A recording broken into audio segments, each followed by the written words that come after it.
do we want to be investing in? What is important to you? What are the goals that you want to achieve and pursue in retirement? Because you've got to pursue. How much income do they need in retirement period to cover their month-to-month expenses? And then what a lot of people don't even think about at all is what is their lifestyle goals in retirement, which is what we tend to focus on the most. Money is nothing but a tool. Okay, money is a tool for you to achieve the things that you want to achieve or the goals that you want to pursue that make you happy. Hi, this is Eric Douglas. I'm here with Aaron McAnder here from Family Wealth Planning Partners. A few things to talk about with you today. We were going through, I want to start off talking about an article that I found on Yahoo from a couple months ago talking about the soaring number of Americans that are now 401k millionaires. Well, the number of people with more than $1 million or more in their 401ks has soared, jumping 20% between September and December. That's according to Fidelity Investments. And IRA millionaires as well. That just so stands to reason, right? The market hit all-time highs at the end of the quarter at the end of the first quarter in 2024. So it stands to reason that obviously more people have made more money than they've ever had. Right. Before. So I wanted to juxtapose that against a couple of other charts that we've seen as well, and really discuss very specifically about some of the things that these new 401k and IRA millionaires need to be thinking about. But one thing I wanted to juxtapose it with was this chart from the Peterson Foundation right here that's showing the elderly population is growing rapidly and living longer, and you should be able to see it up on our screen right now. But basically what it shows is that the number of baby boomers that are turning 65 between the years 2010 and 2030 really accelerates between the years 2024 and 2030.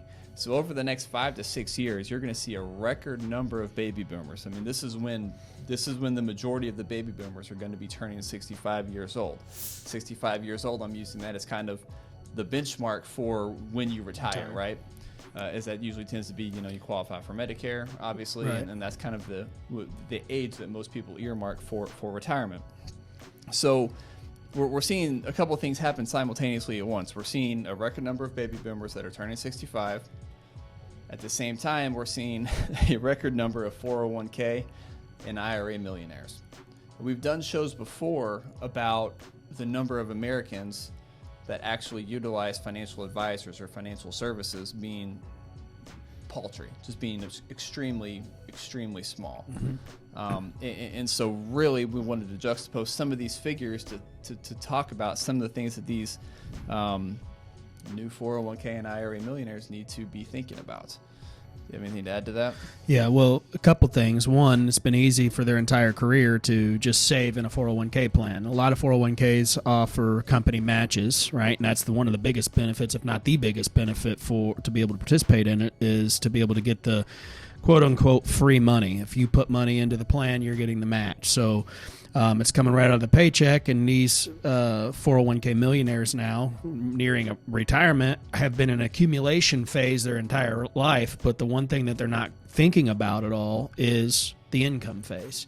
How much of that 401k are they going to need to draw out of in retirement to supplement any other of their permanent predictable income that they may have?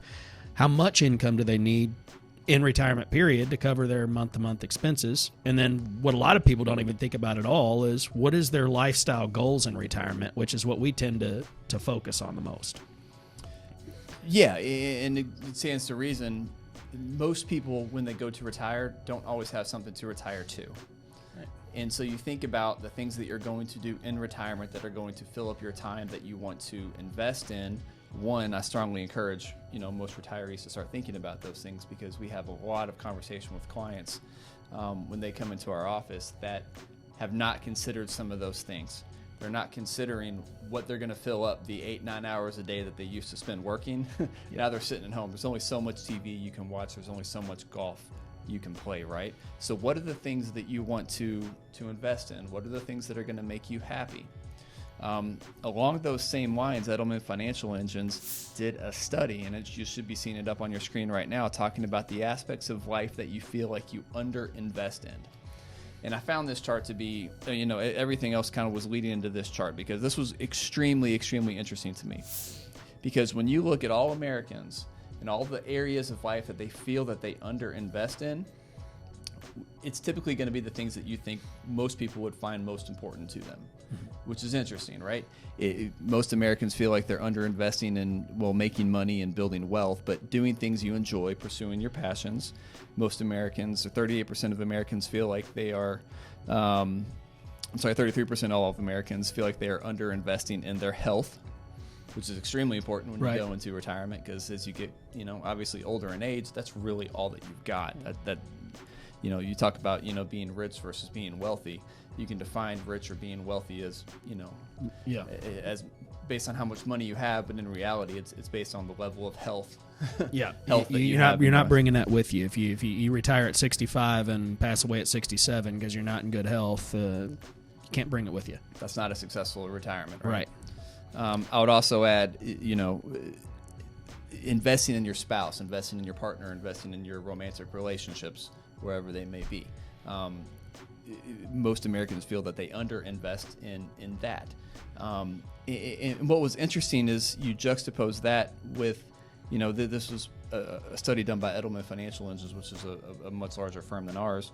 They're a national firm, and they put out some quality information from time to time. But when you juxtapose that with the number of people that were working with a financial advisor and what they felt that they were underinvesting in, that percentage of those percentages of people that worked with an advisor that felt like they were underinvesting in the things that were most important to them dramatically decreased, because they were far happier with their finances. They felt far more secure with their finances and understanding and knowing, hopefully, that they had enough money to feel like that they can invest in these things successfully. Because so much, I think, of the media landscape that's in our industry, around our industry, talks about, accumulating X amount of dollars for retirement, making sure you have 1 million, 2 million, whatever that number is. At whatever age, yeah. Exactly. And so much of that is, obviously, yes, you need money to pursue your dreams and pursue your goals, and that's all well and good. But instead of focusing on that aspect of it, it's far more important to focus on this. What do we want to be investing in? What is important to you? What are the goals that you want to achieve and pursue in retirement? Because you've got to pursue something, right? Something has to keep you busy. Well, you just put the stats out there. Look at how much longer people are living, and a lot of the public presentations that we do and the seminars or whatnot that we'll put out there, you talk a lot about that. People are living longer. What was the statistic that you mentioned, that if there's two people that are married, if you're married and you're 65 or 66 or something years old, the chances of you living, one of the spouses living to be 90 some years old was what percent on that? 92%. Yeah. So people are living a lot longer than they were when they were retiring in the 80s versus retiring now. So if you and your spouse are both 65, this is a stat that Aaron was referring to, if two spouses in a marriage live to the age of 65, there's a 92% probability that at least one of those spouses will live to the age of 90. Do you want to go through your retirement like 40% of all Americans that are not working with an advisor, not doing the things that you enjoy? Because that's the number of people that are not working with advisors. They feel like they're underinvesting in their passions. They're underinvesting in the things that make them happy, the things that bring them joy, the things that are going to get them through, well, not only get them through the day, but get them through their retirement. Because the people that we work with that are in their 80s and, even a few in their 90s, right? But the ones that are the happiest in their 80s are the ones that are very, very active. Right. I have a client that I have to schedule. She's 83, 84 years old. I have to schedule around her lunches with her girlfriends and her pickleball games. Right. She's still very active, and every time I'm with her, she's just very vibrant, very fun. She's always talking about, traveling because her kids live in other cities, and she has things going on. Right. But she's investing in the things that make her happy, and she's putting time and effort into those things. And yes, those things take money, but she feels secure in doing so because we've done the planning. Right. these statistics, when you showed me what you found here, did not surprise me at all. Because think about the conversations that we as advisors are having with our clients. Okay, the notion you get is, oh, the job of the advisor is just to beat the market, just to give you as much return as you can possibly get out of it, and we don't spend a lot of time talking about what the return is versus the market. It's what's the return is against the plan that they have in place. We talk about how they want to spend their money. What are clients' goals? What's on the horizon this year? We talk about taxes. We talk about how we can mitigate any taxes that they may owe or that they have to pay. How can we help their lifestyle is really what we focus on. So if you look at the statistics that we're talking about here, all of the clients that have worked with the advisors are doing better, not underinvesting in those areas of their life, because those are being talked about. Those are being planned for. They're not sitting here worried about what the S&P 500 is doing because it's down 30% in 2022 the way it was. So now I can't spend any money. Now I can't go on vacations. Now I can't do the things that cost money because I don't want to take any money out of my account. If we're doing our job right, after, let's say a client walks in the door and, we walk through the plan and we get them set up, and obviously there's a process to do that, and we should probably do a video on what that process looks like, maybe a little more specifically, because I think it's been a while since we've done that. But kind of once our clients are in a regular meeting rotation and we're meeting with them a few times a year, and we're updating the plans and things like that, we should spend all of maybe 2 minutes on the performance in their portfolio. Right. Because our job, if we're doing our job correctly, we're making the performance in their portfolio as irrelevant as it can possibly be, because we're focused on income and retirement, right? Are you still able to generate the amount of income that you need to be able to invest, feel like you're comfortable investing in these things that are important to you and important to your family and retirement? Okay, can we generate that income? Can we do it with as little risk as possible? If we're doing those things and you've got that paycheck coming in every month, the performance is largely not that important. Not to say that there's no importance. I don't want to say there's no importance in making sure that we generate a return in your portfolios to sustain your lifestyle, but that's not the most important thing. And we want to spend the bulk of our client meetings talking about, how did you spend your money? Right. We want to know, what vacation did you take your family on? What are you doing what extra trips are you taking? Okay, how are you spoiling your grandkids? These are the things that we want to spend time focusing on in our meetings, because those are the things that bring you joy. Money is nothing but a tool. Okay, money is a tool for you to achieve the things that you want to achieve, or the goals that you want to pursue that make you happy. That's all that it is. Right. So we should spend our time focusing on, how can we make you happy in retirement? How can we help you, give to more charities and be charitable and help others in need that maybe are less fortunate than you? Whatever it is, we want to spend time talking about ways for you to spend your money, which is interesting, because we've had a few clients that we've brought on recently that are kind of taken aback by that a little bit. Right. I had one client that came from another advisor, and they focus on returns and all the standard things that you would think about, people in our business would focus on. I sat there and told them, how much money do you want? What do you want to spend it on? We need to figure out ways to get this out of your portfolio. Do you want to leave it to your kids? Okay, well, we can make sure we leave X amount of money to your kids. Done. We figured that out. Based on your age and based on your life expectancy and your expenses, there's no way you're going to spend all this money. There's zero possibility. We have to figure out ways for you to spend this money, because it's not going with you.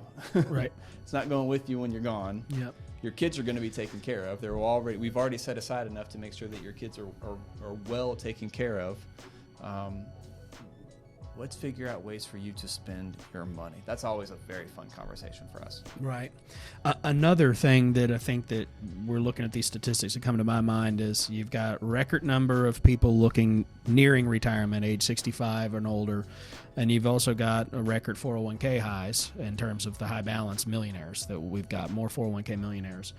a lot of times the retirees are not thinking about what's going to be in the near future coming up in a lot of these pre-tax accounts. So they retire at 65 or 66 or 67 or whatnot, and they're turning their Social Security on, and they want to continue to defer and not come up with an income plan as to how they're going to use that money in their 401k or their IRA. They just continue to defer it, let it continue to build up because we're focused on growth and performance and everything else. At age 73 right now, they're not thinking about how much the IRS is going to have to take out of that $1 million 401k or that $1 million IRA, going to force them to take out in what's called a required minimum distribution. So more often than not, we run into people who have not planned for those at all.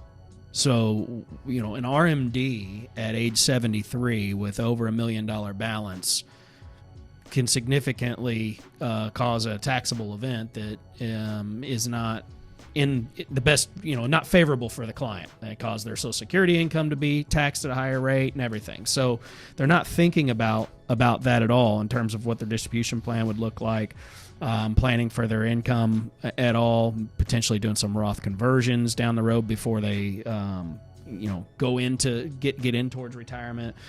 These are all things that we're looking at. But when I look at those numbers, that's one of the concerns that comes across my mind is those heavier balances and people living longer and retiring, more people going towards that retirement age without thinking about that. I'll tell you one thing you want to underinvest in retirement is taxes, right? Right. That's 100% correct. If there's one thing that we do want to focus on underinvesting in, it's the amount of money that we give to Uncle Sam every year. But I would, helpfully suggest anyone that is watching this video, this chart, and I want to pull it up one more time, talking about the aspects of life that you feel like you're underinvesting in, or most Americans feel like they're underinvesting in, and the stark difference between those that are working with a planner, working with an advisor around their retirement. They feel far more comfortable investing in the things that make them happy. So I challenge anyone that's watching this video, are you underinvesting in those aspects of your life that make you happy, that you feel like you should be spending more time on? Have you figured out a plan to address that? What is your plan? What are you retiring to? If you haven't thought about those things, I would hopefully encourage you to, one, start doing so. And two, if you want to give us a call, schedule a link in the description of the YouTube video below. Give us a call. We would love to get something on the calendar to discuss how we can help you think about those things. Because ultimately our job is to figure out ways to one, ensure a successful retirement, whatever that looks like for you. But a big part of that is us trying to figure out ways to help you spend your money. Because we want you to use the tool that you have, which is the money in your retirement accounts, to ensure a long, happy, healthy retirement. Anything to add, Aaron? Nope. I think that was good stopping point. Perfect. We'll wrap up. Thanks for joining us. Feel free to watch any of our other content on our YouTube channel or on our podcast, available wherever you download your podcasts, and we'll see you soon.